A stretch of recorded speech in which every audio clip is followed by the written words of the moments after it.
morning. Thank you. For him. Let's just get straight to the commission itself. What do you personally, as a Sister Mary Wasagali, do at the commission, the Equal Opportunities Commission? Good morning, viewers. In the commission, because I want to tell viewers that we ensure a just and fair society, that all people can participate in decision making, in accessing opportunities to employment, to programs of government. For example, right now, we are dealing with the program of parish development model, which His Excellency has put in place, and we would like to interest our people, the vulnerable, the marginalized, to participate in this program. Yes. Okay, so that's very important. How long have you been with the commission, Sister Wasagali? Thank you, Mr. Jagenda. It is now 3 months. Okay. You're 3 months into the commission itself. Yes. And of course, the commission has been here, and we talk about equal opportunities. Yes. To just, before even getting to the nitty-gritty of everything, do we even have equal opportunities in this country? Do we have equal opportunities in this country? Because the literature itself looks or sounds, it just feels good. But do we even have equal opportunities in this country of Uganda?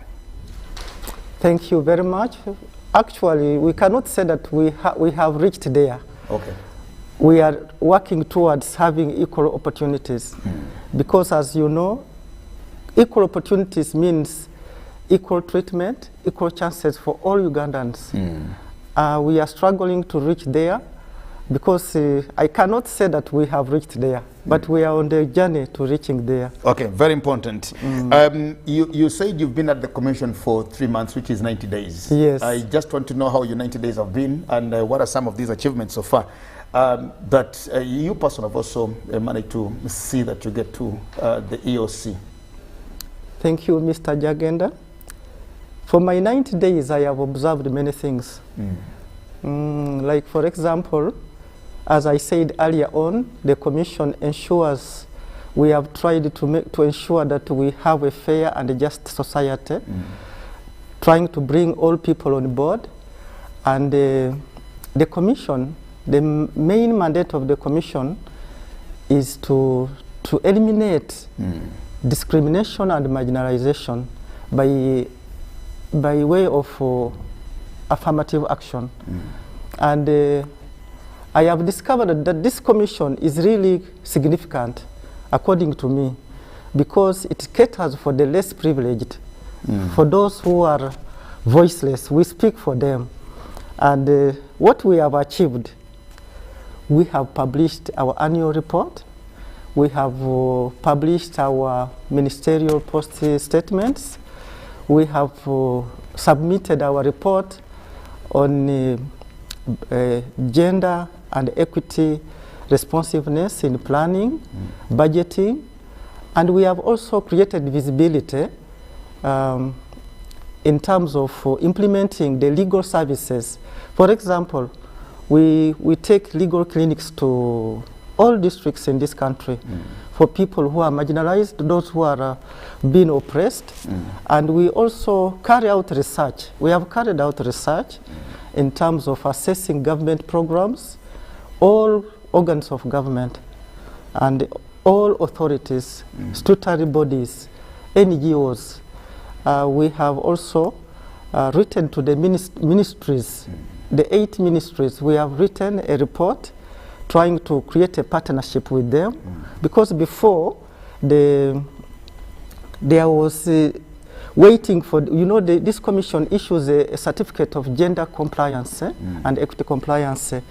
Before it was you bring the report and then it's like, then you are told, take back, it is not meeting the standards. It is not conforming to equity and equality. But right now we want to engage with the ministries, a proactive whatever participation. Okay.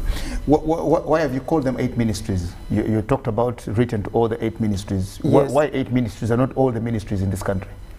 We have written to all. But we started with this, and we want also to engage with agencies in terms of conforming to gender and equity compliance. Okay. Sister Mary Wasagali, when we talk about equal opportunities, of course, you talked about your annual report now. Your annual report is just one of the many reports that you've written to, I know, Parliament, I think, one of those. What is in this report that possibly didn't feature in all the previous reports that you think, or what are these things that keep coming out in every other report? Because you produce reports as a commission every year that you submit to a Parliament. What is in your report, and what are the things that keep coming back? They are recurrent in every other report that you do. Thank you very much. We have what is new. In other words, that's what you're asking in this report. What is new? We have assessed many districts. We have engaged with them. We have redressed the imbalances. We have assessed ministries, MDS, ministries, agencies, to find out if they are complying with the gender and equity responsiveness in planning, budgeting, and implementation. And also, in this report, it was particularly focused to the people with disabilities in accessing job opportunities. So, because in most cases,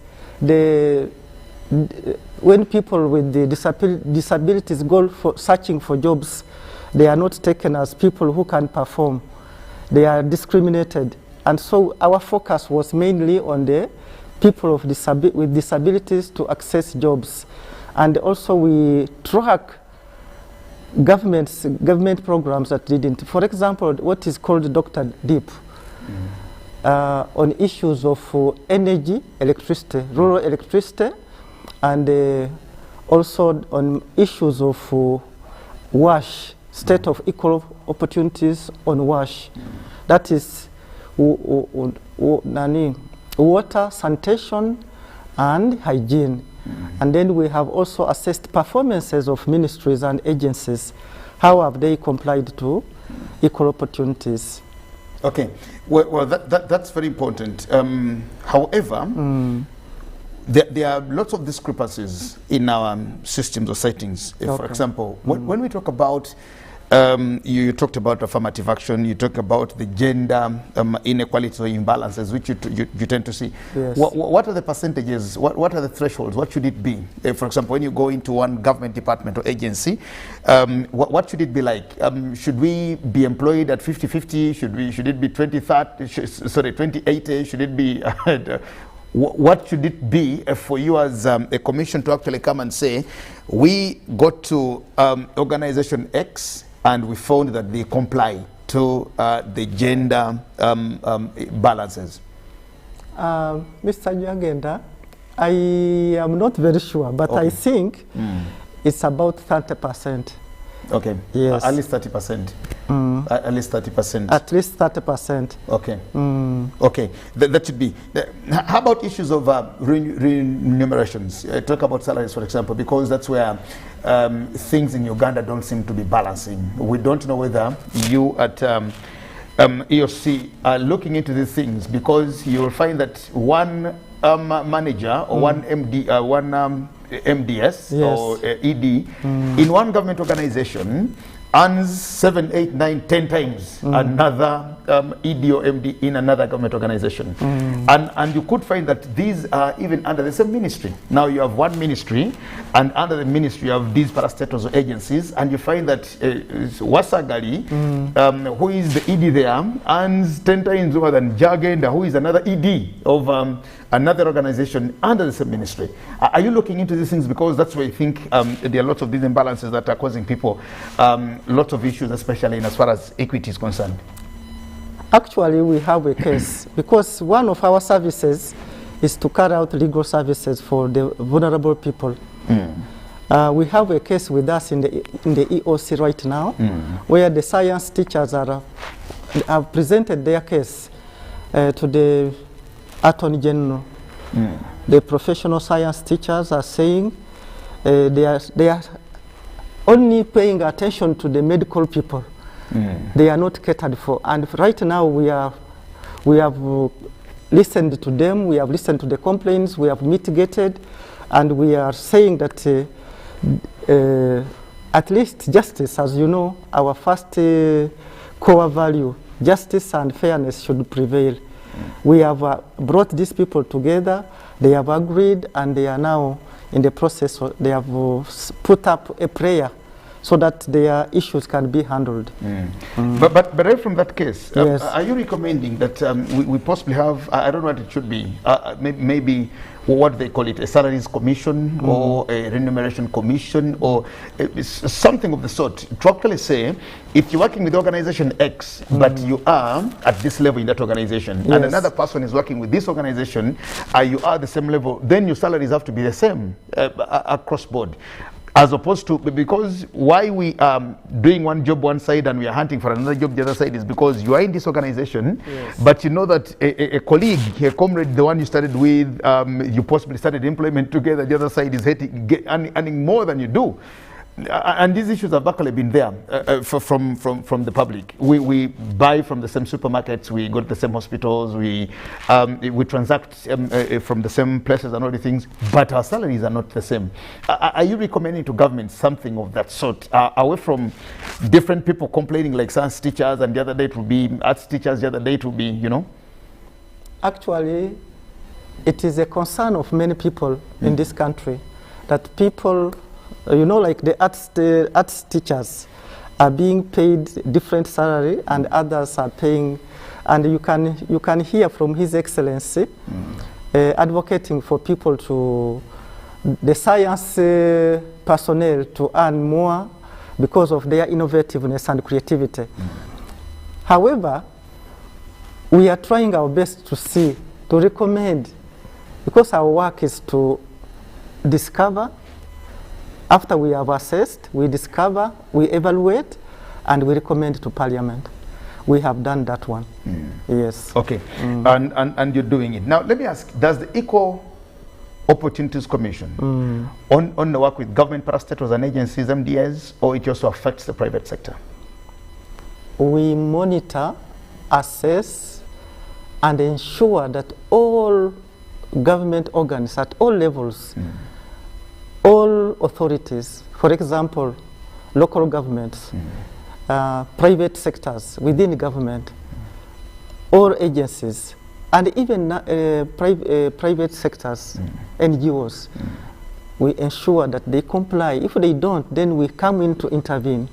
Yes. Because you will hear that, let me talk about the media, for example. Now, this is a national TV, but there could be another TV elsewhere, where there is some other person who is also seated on TV now, moderating or doing a program or anchoring, reading news, and they're not paid in that particular station, or they really get peanuts. Yes. You know, but you are the same people. Now, when issues of Mama Nabanja's relief come on, then you hear one person is making noise other side and another is making. And then you say, but you do the same thing with this person. How come you are crying like this? Did you also look into these private organizations?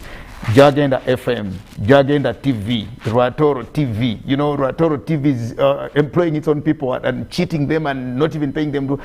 We talk about equal opportunities. Yes. You also look into their plight, their issues. We do. Actually, we were in Mbarara with the interfacing and engaging with the breakfast.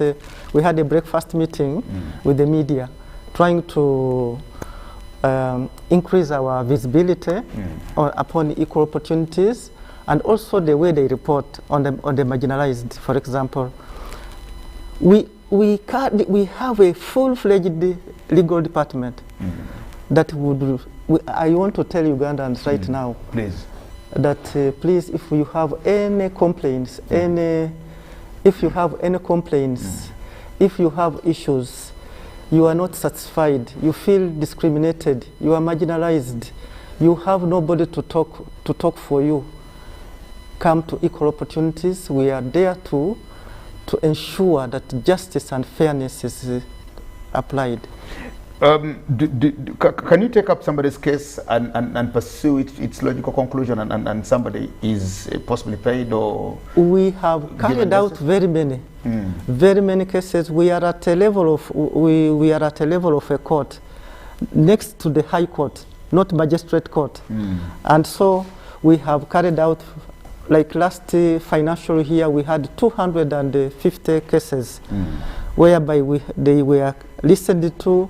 We can summon you, and you can bring your complaints.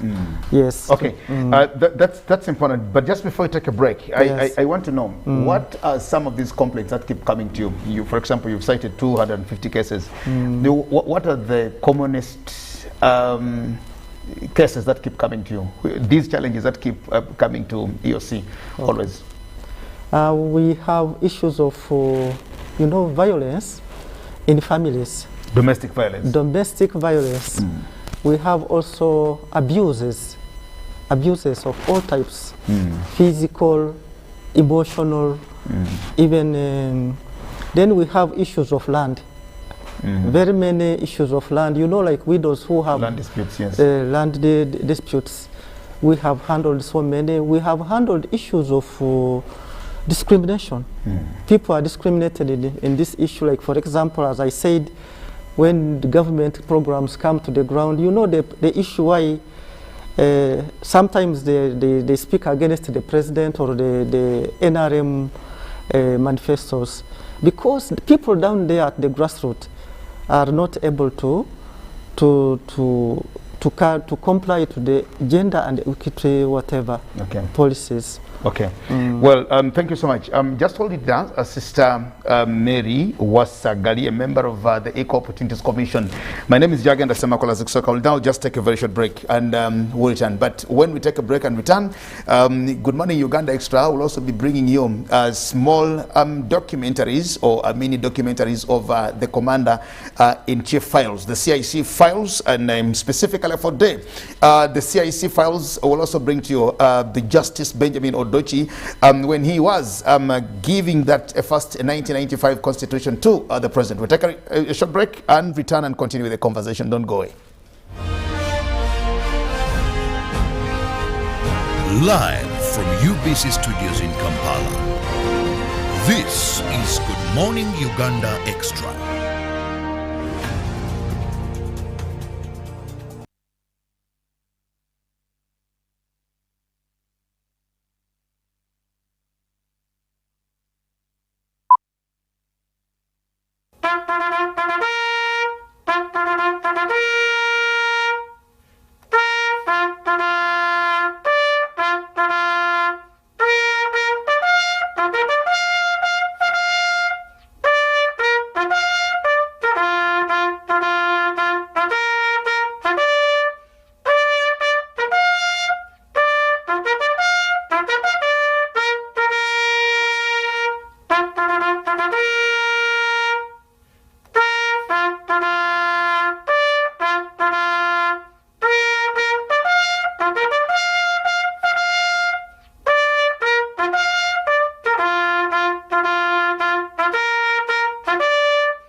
Welcome to Commander-in-Chief Files, and in this episode of CNC Files, we bring you what the President of the Republic of Uganda, His Excellency Lieutenant General Yoweri Kaguta Museveni, said the day he received the draft constitution from Justice Ben Odochi and Constitution Commissioners at Mbara District Chambers early 1993. Your Excellency, Honorable Ministers, it is now my greatest honor and privilege to hand over the long-awaited report.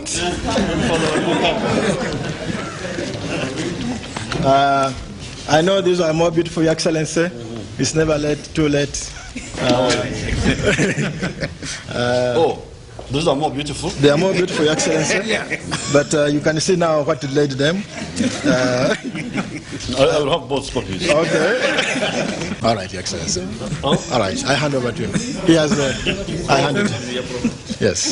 Yes. It was interfering with it. No, it's all right. Okay. I have to. Okay. All right then. Thank you. All right then. Yes. First of all, I would like to say that this is really a moment of great historic importance. This is the first time that the people of Uganda have written a constitution on a democratic basis with the participation of the population.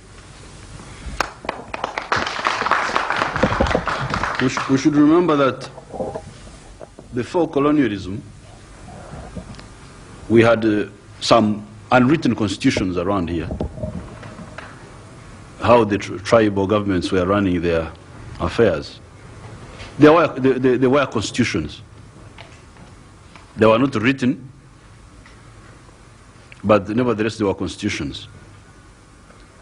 The difference between those constitutions and this one, however, is that those constitutions were mainly written by the chiefs.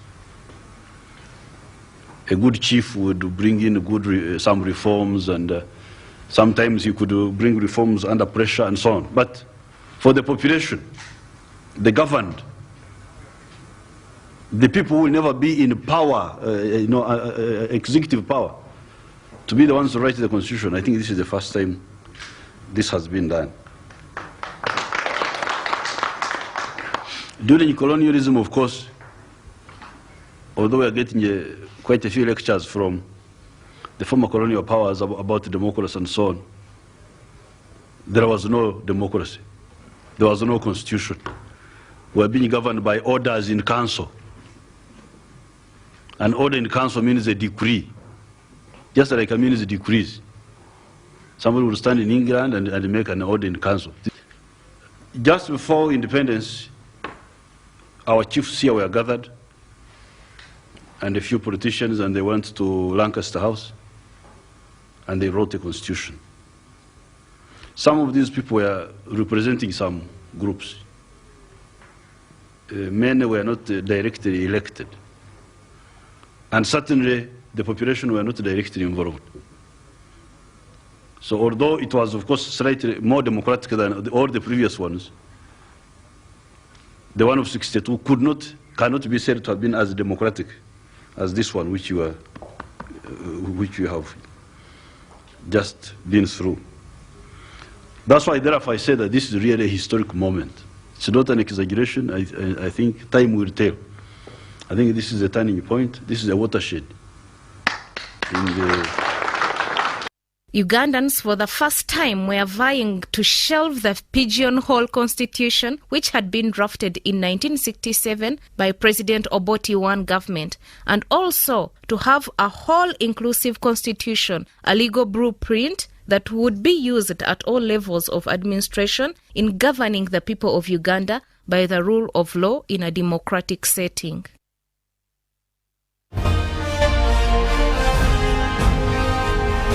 Live from UBC Studios in Kampala, this is Good Morning Uganda Extra.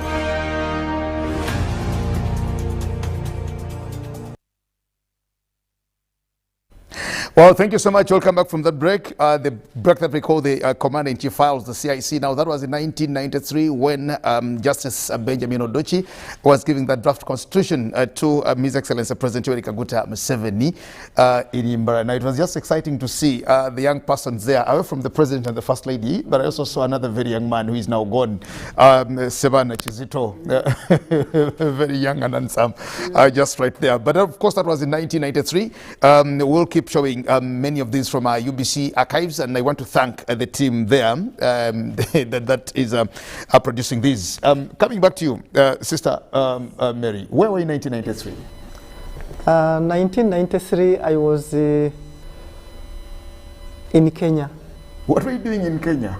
I'm a nurse by profession. So you're working in Kenya? I worked in Kenya. At that time? At that time. During President Moi's time? Yes, in Kenyatta National Hospital. Okay. Also, you're living in Nairobi? I stayed there. It's like my home. In Kenya? Yes. How long were you in Kenya? I was there for 17 years. What other language apart from Kiswahili in Kenya do you speak? Kikuyu, Luya, Luo,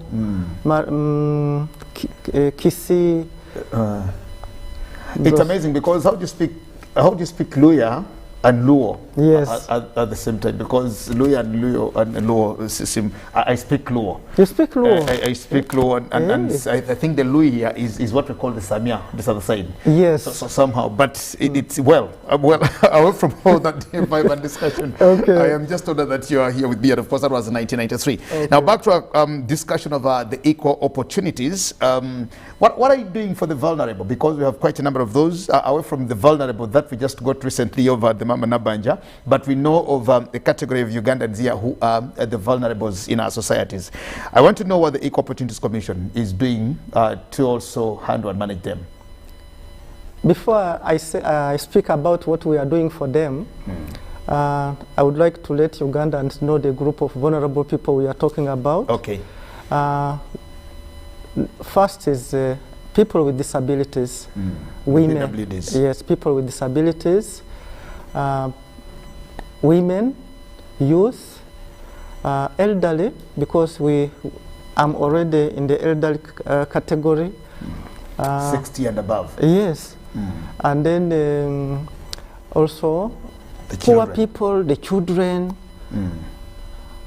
such people from very remote places.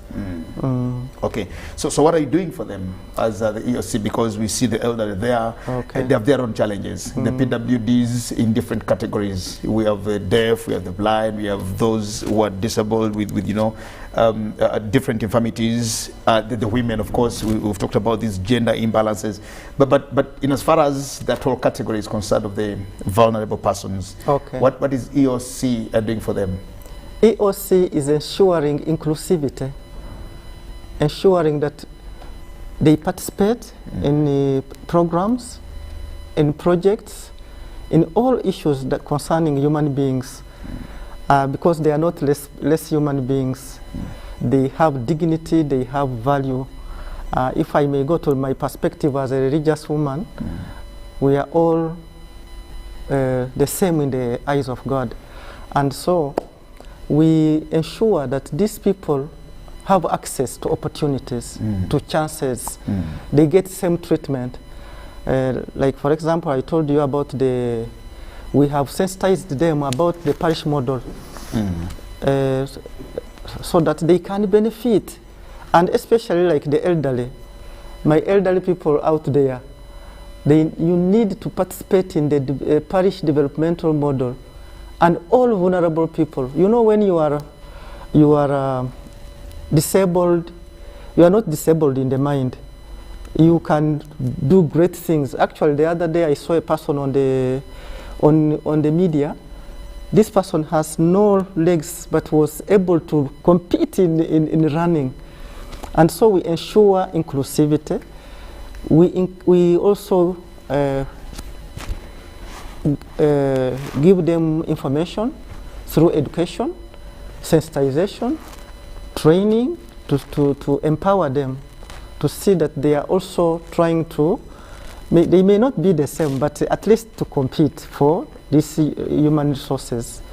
And we also we have encouraged them to go for vaccination, especially in this time of the pandemic, COVID-19. They need to go for vaccination. You need to go for vaccination, and you need to also, when you are infected, please go for treatment, go for testing. Keep the SOPs, standard operating procedures. Put on the mask. You know, the other day I was seeing people, when you are put on a mask, Mr. Jagenda, you don't touch here. Because the virus is here. You only touch these parts. The strings. If you touch here, it can be by accident that you touch your eyes. Even when you are removing your mask down, you can touch your mouth and get the virus. Then we also encourage, we have encouraged them to access psychosocial support, economic support. You know, the Myoga was there. We encouraged them to participate. We went to the districts to teach them how to access these resources. Okay. Uganda like other African countries, patriarchal societies where the man is the head. Yes. And we've seen these as also defining our societies in most cases, which also leads a lot to, you talk about domestic violences and of course the other vices that we find and encounter in our homes. What are you doing with that to ensure that, or to keep reminding the people now, I'm coming from your Christian background, over we are all the same in the eyes of God or before God. But we forget that. We only remember we are the same in the eyes of God, but in the eyes of society, in the eyes of the law, in the eyes of the community, in the eyes of our households, there's one that should be greater than the other. And just because of that, how do we manage these things? Because, for example, you get to homes where they will say, Jagenda does not have a son, and because of that, his daughters will not inherit this. You know, this is supposed to be, now because I have no son, then they will have to find a boy from somewhere, maybe brothers or whatever that is. And this is what we're looking at. Are you also facing these issues, and are you helping to give a balance to this? You know, we advocate for equality. However, you know, like in the last reading, on Sunday yesterday, God created all, and he saw it was good. And then he removed a rib from the man and put a flesh. All of us are equal. We are trying to teach people. Our role is to sensitize, to train people to have a mindset change. You know, it is gradual, it is a process, but people need to understand that Jagenda is the head of a family, but he has different roles to play. And a woman also had, you cannot play the roles of a woman. So our major role is to educate, to provide information, to educate them, in case of any disputes, then we invite them to come and bring their complaints to the Commission. Where do you see the Equal Opportunities Commission in the next maybe 10 years? Oh, let's look at the Vision 2040. By the time we achieve our Vision 2040, in 2040, where do you see equal opportunities in this country? For example, your master plan. You're now doing this thing. You are there, you are writing reports annually, taking them to Parliament, you are arbitrating, you are solving cases, you are doing all the things. But if we had a community or a society or a country that is equally balanced in all sectors as your aspirations are, where would you see Uganda by 2040? In terms of equal opportunities, I would give an estimate about equal opportunities. We need to put instruments, laws, policies in place. However, as a member of the Commission who is 3 months there, we need to work hard. We need to reach out to the people, and which we have been doing for these 90 days. We have gone to the people, we have psychoeducated them, we have provided information in most of the districts about equality, equity and equality. And I see this commission, if we shall continue at this pace which we have been going, because we have carried out research, we have carried, and we still would like to continue by creating visibility for the Commission about our mandate, about our mission, about our vision, and also implementing all those services which we have, improving them in a quality manner. But however, the most important thing is reaching to the people, engaging the people, engaging those who can make policies. Like, for example, we had a capacity building meeting, interaction with the members of Parliament, because they are the ones who make policies, and we need to ensure that all people participate in all programs, in the decision-making programs and in the implementation of the marginalized. Okay. Well, that's important. But I also want to see the position of the church. Our time is running out. Where is the church or the religious organizations? Now, church to mean everything, mosques inclusive, or the religious leaders. Where are they in your Equal Opportunities campaign? And where do we also see the cultural institutions? Because we have quite a number of these. And every section or every category of persons or people in this country has some leanings to some cultural institution somewhere or to some religious institution somewhere. Are you involving them into this campaign, and if yes, where are they? I want to thank His Excellency, President Yoweri Museveni, because he has appointed me on the Rightful Commission. Okay.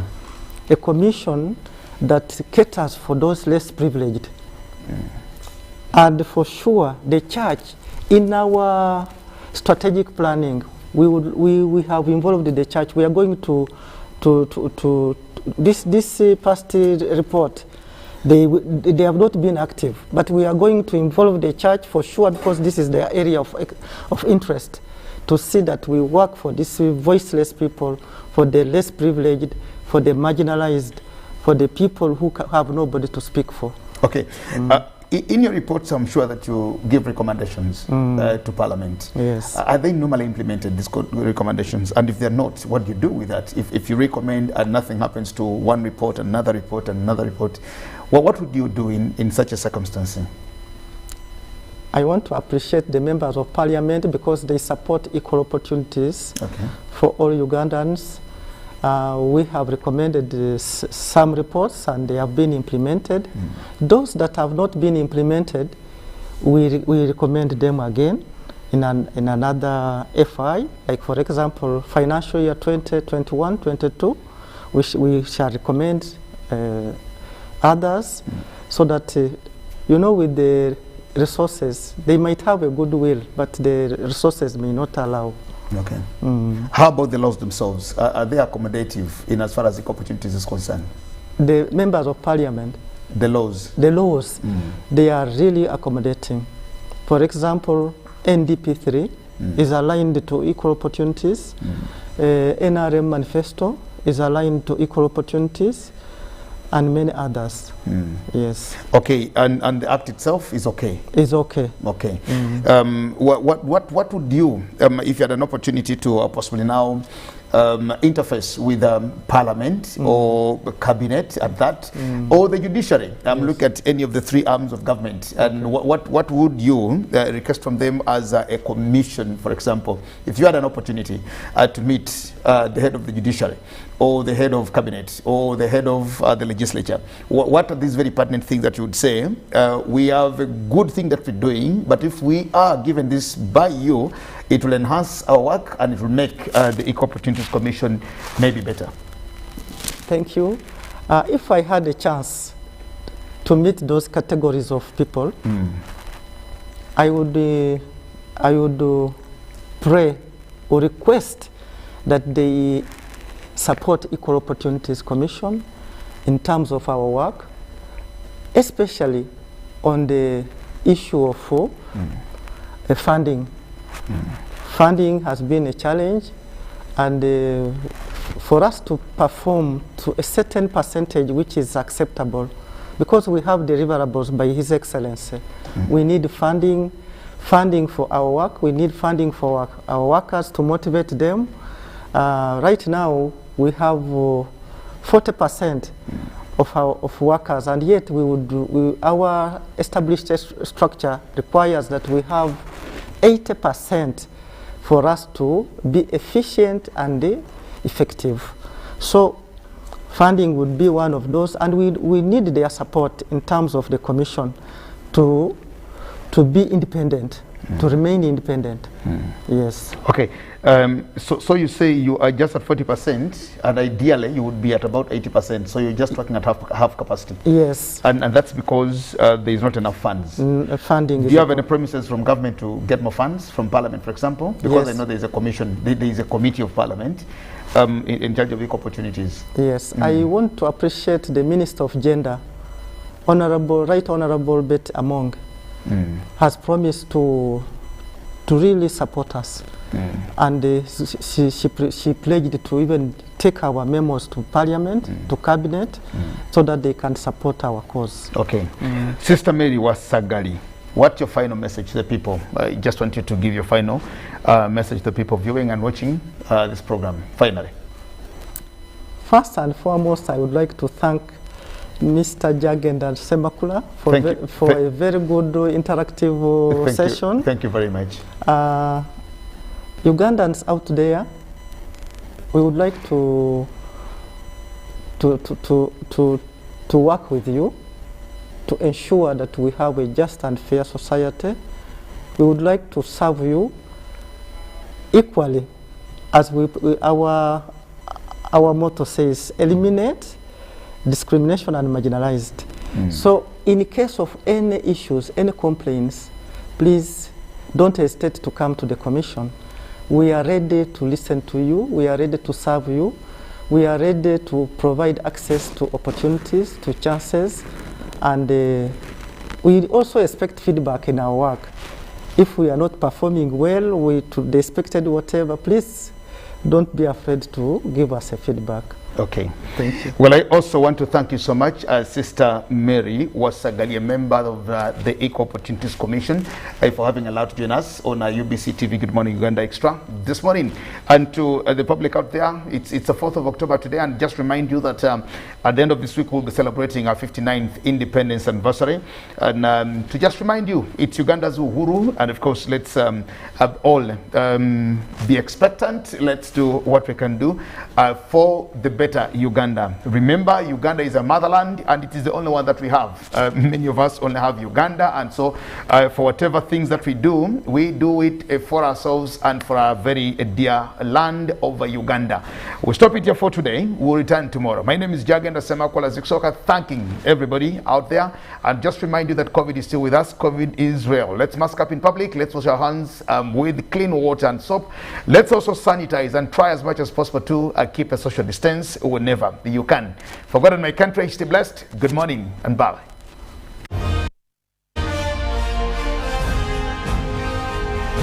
Live from UBC Studios in Kampala, this is Good Morning Uganda Extra.